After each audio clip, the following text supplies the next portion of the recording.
engingakusho ukuthi le ndoda ingifonele maye ngifonela iyofanele umuntu ocela uharish imoto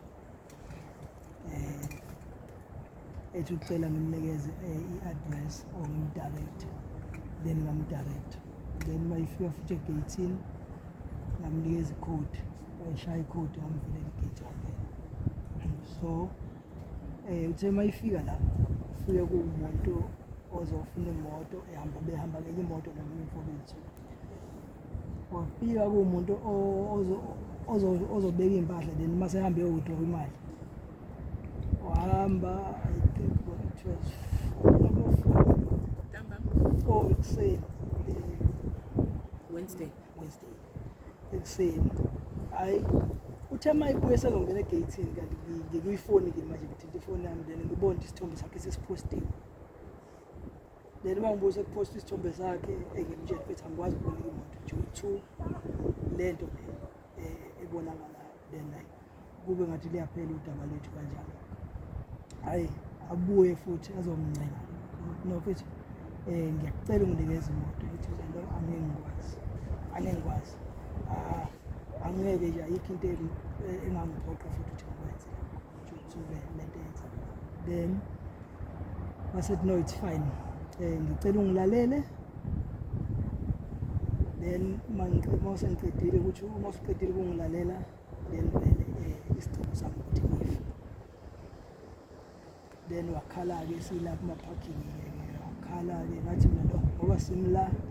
asingenene khona uzokhuluma nawe uvuleleke no lento engizoyikhuluma la mfethu ngiyacela ukuthi nasekhaya ubatshele qala washo ukuthi uma wakho bemkhuze kakhulu bemkhuze ukuthi akayiyeke engabe esayenza lento kuze kufike la akayiyeke lo msebenzi awenzayo yes ake ngibike kanjalo because ngazi ngayibiza ngani lo msebenzi awenzayo then akakhonanga ukulalela ngokwakhe ukuba umlalele ekuseni isikhathi ngabe right wakhuluma nangengane yakhe wakhuluma nje nangempilo yakhe yonke kusukela ekuqaleni kuze kufike ekugcineni ngoba leyo nto iwuthathile 3 hours ekhuluma wasethi isiphetho sakhona vele ukuthi azibulale then because mina benginayo endlini sibabili lo muntu sedecide ukuzibulala kwangiphoqa ukuthi ngizame ukumkhalima down ukuthi no mfethu isolution akusikhona ukuzibulala usengabhekana nalento ugwetshwe ngoba uthi kimi abazali bakho bayasebenza ubabili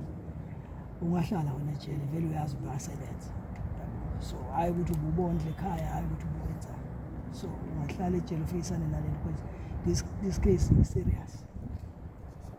so alokhuzane ethi no mfethu ngize kuwe ngoba mina ngiyabona umjito right and impilo yakhe straight last year ngake ngahlangana nawe wanginikeza imoto yakho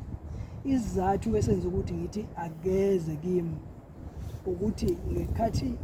ngimnikeza imoto yalimala kuyena yashayisa and futhi wawenza amamenzi ukuthi lo akhokhe wakhokha futhi ukuthi imoto ishayisile ngabona nje umjito right without knowing ukuthi wenzani ingakho ethi uma ngifonela ukuthi ayinolo umjito wayenza into right kunamanye ama-client athi mayithatha imoto ilimaza abaleke so ngalokhu-ke ngikhuluma naye-ke ngithi mfethu ungazibulali awuhlale mfethu nami ngizothola usizo because bekungekho nokuthinta ifoni phambi kwakhe because angimazi ukuthi uma ngithinta ifoni uzokwenzani because yena vele usethe nje ukuthi kumele into yenze ukuthi afe ilento engifuna ukubuza yona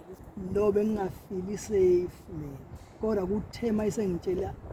esekhala kimi ekhala ngitshela zonke izinto ezibucayi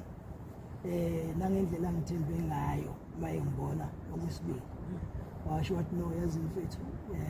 bengifisa nami ukuthi ngiphile kanje ama-case maningi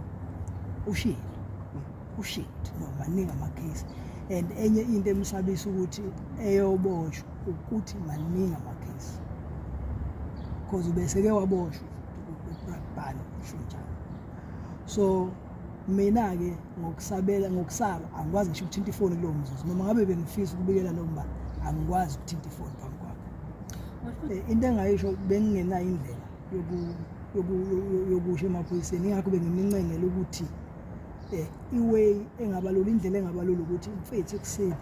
noma kukhanya kancane ngikuthathe ngifike mina la eMazintot. Savumelana futhi ngalokho, wasethi ucela ukuthandaza. It's where okufike khona amaphoyisa. Ecela ukuthandaza, ucela ukuthandaza, afika amaphoyisa yenza umsebenzi wakhe. Ubonile angibonanga ukuthi uphethe isibhamu. Into engiyibonile mina amafoni akhe kuphela. Ngibonile ngamafoni akhe isibhamu akazi ngisibona.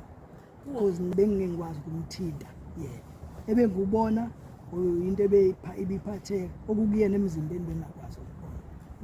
No, into emishayile uthe bengasinhloso ukuthi lo ashona. Yena ngokwenza kwakhe uthi ubesifunela imali. Ngathi ayikhenye abefu imali nje kuphela. So kwenzeka ke lokho kwenzekile umuntu oqala